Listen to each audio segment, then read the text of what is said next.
Uh, the Unreleased Secrets of Vanilla WoW Episode 2 by the legend himself, Matt Season Show. Let's check this out. Let's check what we missed. So yeah.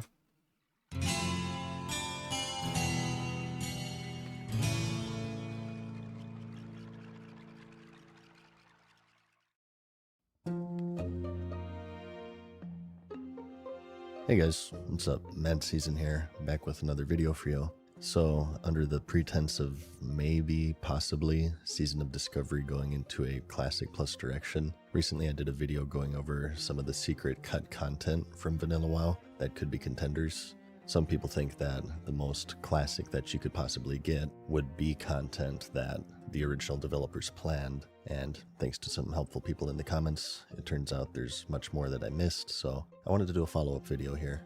First, starting with Ulduar. Ulduar is a facility constructed by the Titans, which are the godlike creators of Azeroth, as a prison for one of the old gods, the king of BJs, Yogg-Saron.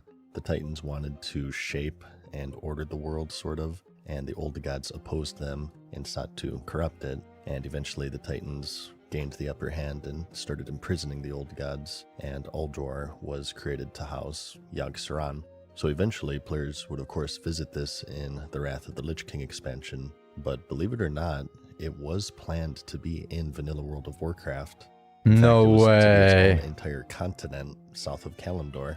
What you're looking at is a Wait, Undermine has been released during the War Within. Can you believe that? Undermine was a patch during the War Within. concept map all the way back during the game's initial development in 1999.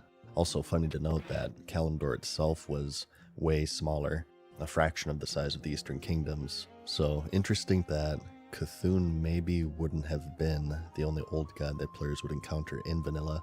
No one can agree on what Classic Plus is, but what I often see are new zones. In the last ones we talked about some unfinished ones here and there, such as Hyjal, Uldum, Quothalas, and these would eventually be fleshed out in later expansions, and as with Ulduar, but only as an enclosed raid, not a continent, so I think this could have some potential. Really, as far as they got was just this map. They never made the terrain for the zone or any modeling or anything, but it was planned. In the last video, we talked about the mostly abandoned Ashara zone. There's a cut MOBA battleground there, as well as an abandoned dungeon, and somehow I missed the biggest one, and that's the Timbermaw Gate. In the northwestern area of the zone, you'll find a bunch of furbolgs wandering about. Give me just 1 second.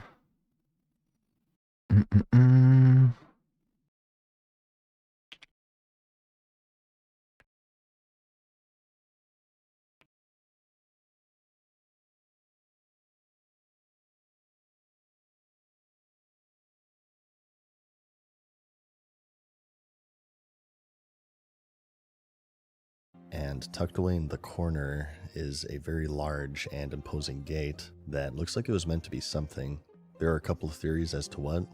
First is another dungeon, Ashara, because the developers realized that a zone that's essentially a giant cliff is really annoying to navigate, was kind of abandoned, and the whole area is ripe for unfinished content, as mentioned earlier, so some theorize that this was intended to be a furbolg dungeon, or maybe possibly even a raid. The other theory, and this one is more interesting I think, is that this was thought to be the fourth entrance to the Timbermaw Hold, which you may know as the series of tunnels connecting Moonglade, Fellwood, and Winterspring together. Inside the tunnel, you can sort of find this out-of-place wall, possibly indicating a quick patch job once the idea was scrapped. And this is where it gets really interesting. Looking at the world map, if this tunnel was indeed connected to Ashara, which is pretty far, it would go right under one of the largest pieces of cut content in vanilla, the zone that we mentioned in the first episode, Mount Hyjal. Now Hyjal does have a blocked entrance at the end of that elite demon infested area in Winterspring, where people used to farm for the Eye of Shadow.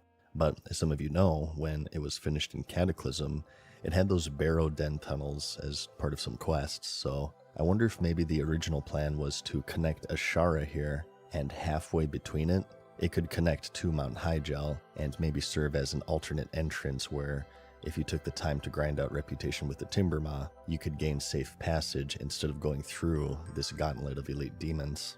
If Classic Plus were to ever be a thing, and they were to implement Hyjal, I think this connecting area, as described, would be a really cool addition and sort of knock out 2 pieces of cut content at once.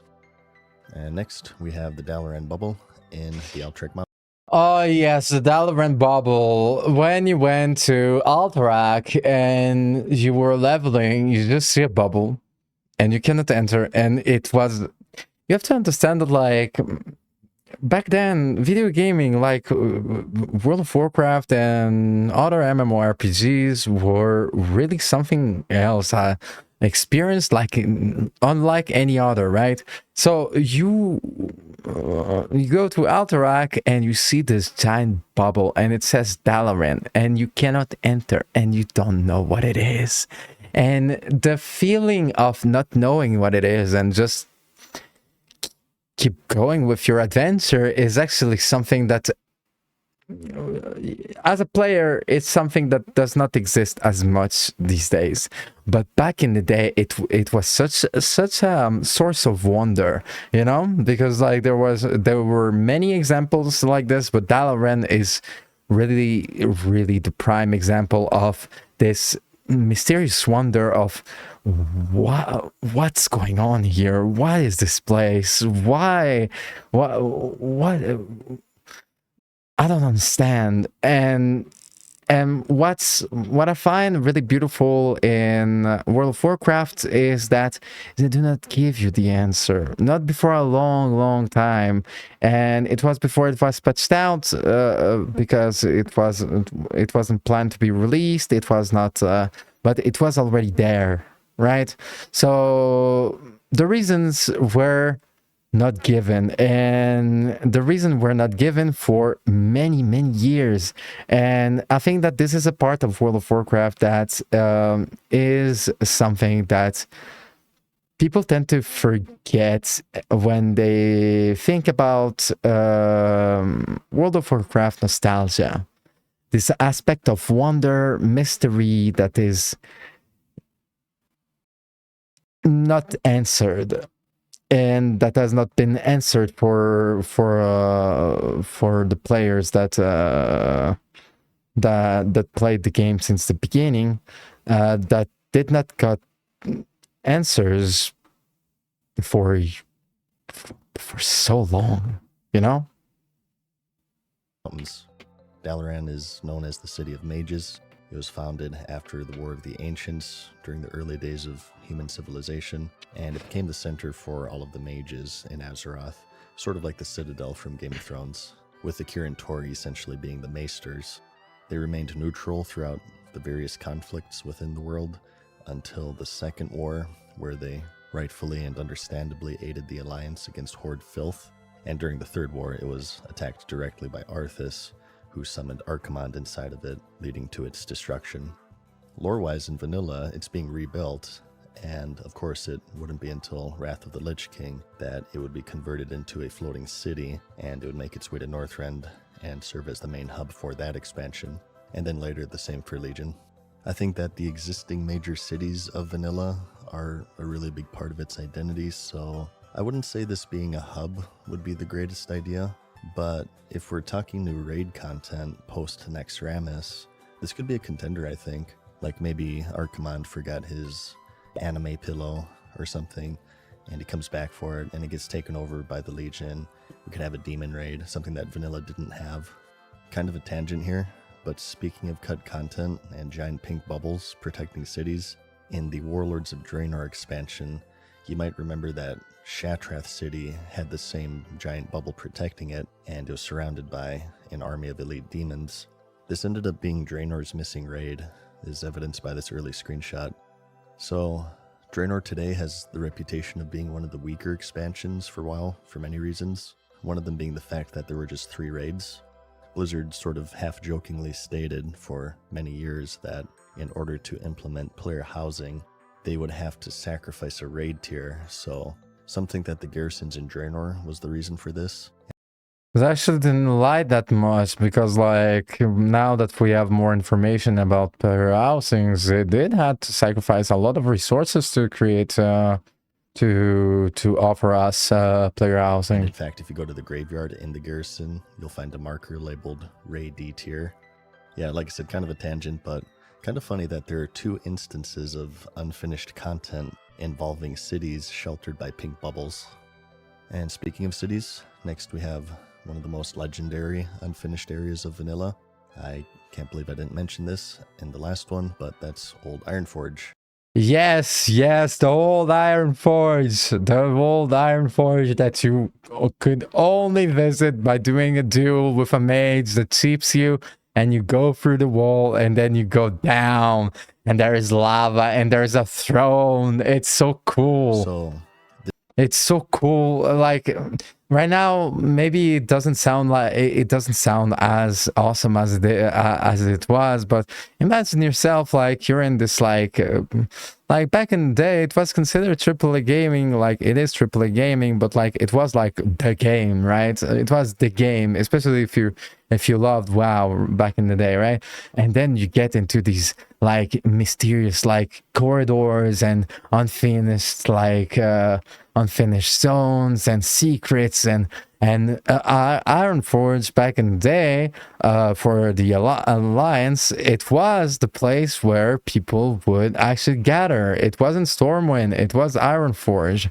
And the fact that like you could just go under Ironforge was something just absolutely beyond unbelievable. this isn't to be confused with Alpha Ironforge, which is essentially the same as the one we're accustomed to, but with 2 separate levels. Unlike many other things in this list, this wasn't scrapped due to time constraints, but instead from feedback that it was just too confusing and difficult to navigate, which eventually led to them downsizing it to 1 level. But they did leave behind an artifact from this Alpha Ironforge. In the King's Room, you may have noticed a conspicuous gate off to the left side. Behind these gates lies a big secret, and there were a few methods of getting into it. The one that I remember is that at a certain point in the game's history, for some reason you could initiate a duel right here next to the mailbox near the bank, and if you started it and you made a beeline all the way around to King Magni's room, you could reset the expiration timer by going near his throne, and then you would have one player stand near the door, and you'd either sheep or fear them so they get forced through. And yeah, exactly. You could fear them as well, yeah. System leading to the core of Ironforge, this remnant of the original Alpha. And this is one of the ultimate secret hidden areas in the game that players would glitch through. Going up the stairs, you have this sort of ritual area, and taking a right at the fork, it sort of loops around, and you have this precarious climb along some ridges overhanging a pit of lava. As players would eventually find, this area would be finished in the Cataclysm expansion, where Magni is crystallized due to a curse until the Battle of Azeroth, where he starts performing sexual favors for an addictive drug called Azerite. Champion, I can sense Azerite nearby. In the last episode, there are some areas that would eventually be finished in the first expansion, the Burning Crusade, such as Karazhan or Kolthalas, but there is much more. In fact, all of the Outland was planned to be in vanilla, and it was just like... Can you believe can you believe a fucking like fucking like the vision they had for just vanilla WoW? Can you fucking believe? And the Outland and Idle and Karazhan. Let's add like let's add Emerald Dream, right? But why not Dalaran? Dalaran, right? And I don't know, like they had such a vision for just vanilla WoW. Can you find game developers these days that have such a just an unrealistic vision of their game? It's like two continents raids, like battlegrounds, 10 like all these different classes, races. Still wasn't enough, you know. Like, why not the fucking like, why not fucking Outlands and fucking Kerosene and fucking. And fucking all the war as well. They wanted to fucking add all the war and the Emerald Dream. Why not the Emerald Dream? This might be enough for like just for a video game. This might be enough. Oh my fucking god, I don't know, but they were really inspired. What I can see is that they were really inspired. Later pushed back to the Burning Crusade, again due to the time constraints. But what you're looking at here is the original Hellfire Peninsula, which is as far as they made it. Let me just...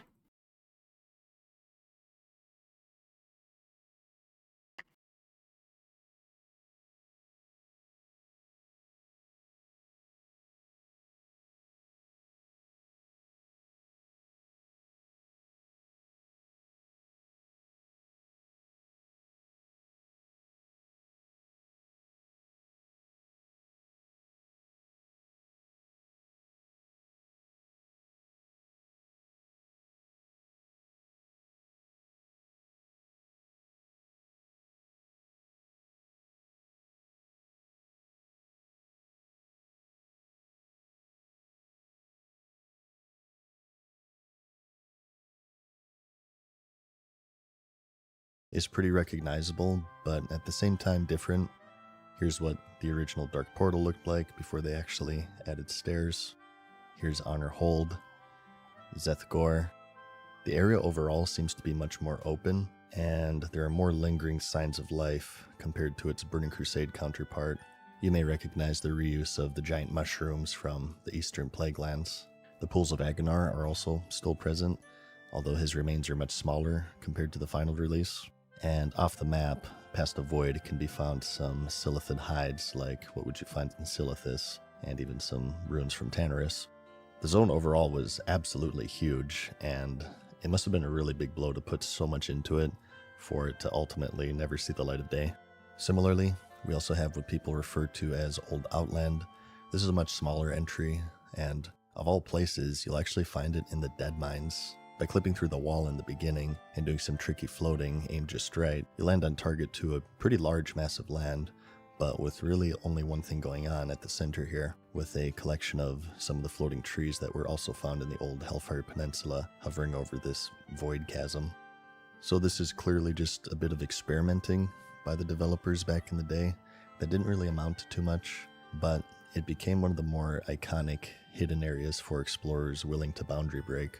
Not really sure for its potential in Classic Plus, but just a cool area that I thought was worth mentioning. But zones weren't the only thing that were pushed back. In fact, as far as pre-alpha, it was planned that players would be able to level from 1 to 70 in vanilla through those missing zones, and one of them was going to be the Dragon Isles.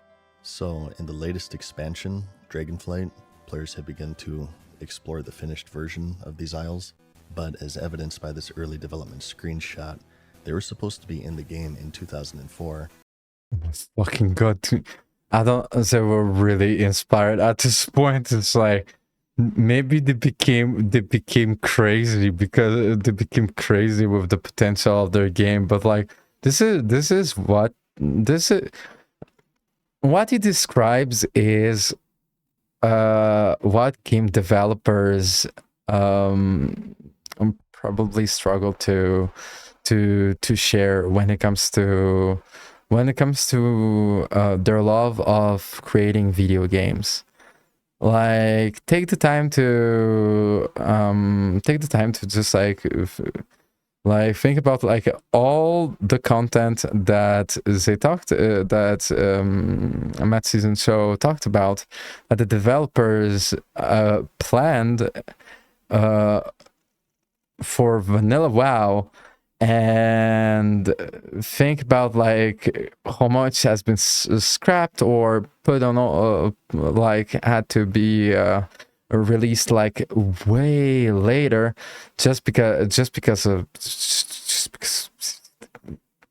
Do you understand how much content they fucking like the fucking release? Oh my fucking god. It is unbelievable. In fact, there even exists a map. As for why it was abandoned, as John Stats described Maybe it's because like there's like 17 other like fucking like maps before that were also in abandoned. his book, The Warcraft Diary, it just didn't really make sense in the lore since the dragons are mostly good. You have Alex Straza as the Red Ranger, Ysera is the green, Malagos the blue, Nazdormu for yellow. Did you know that the Power Rangers was 2 shows spliced together?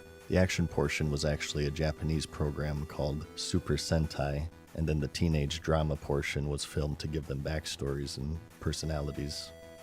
Anyways, the point being here, the villain Dragonflight at the time was Deathwing, and the Black Dragonflight, whom players had encounters with via the Onyxia and Nefarian fights. So having an entire continent with just one Dragonflight as an enemy felt like it would be too repetitive for players. Shoutouts to the Warlords of Draenor, by the way. And probably due to time constraints, the whole thing was scrapped until, as it turns out, 2022 with the Dragonflight expansion. They did get as far as some model and terrain work for the zone, with some completely unique buildings that never made it into the game, curiously enough. And as evidenced by the screenshot, there's even to be a raid here. I can only imagine that this giant palace would have been it. It's actually an absolutely enormous zone, so again, it must have been a pretty big blow to put all of this work into it, only ending up having to scrap it. But that's about it for this episode. Thanks for letting me be your tour guide. If you have more stuff that you think is worthy for coverage, feel free to leave it in the comments. But I think between these 2 episodes that I put out recently, if SOD were to ever go down a Classic Plus route, which who knows if it'll happen, I think it's safe to say that there's no shortage of content that was planned by the original developers that they can tap into. But even if none of that happens, I hope you at least found the video interesting. I think exploration is honestly sort of a lost art in today's goal-oriented player base, and I kind of feel like doing more stuff like this, so you can expect more videos similar to this in the future. We'll probably go expansion by expansion, and we'll look at everything that ended up on the cutting room floor. Regardless of all of that, like the video if you liked it, because I'll see you in the next one. Peace. This was great. This was really great. Thank you so much, Matt Season Show, for another awesome video. And subscribe to Matt Season Show if you didn't. Yeah.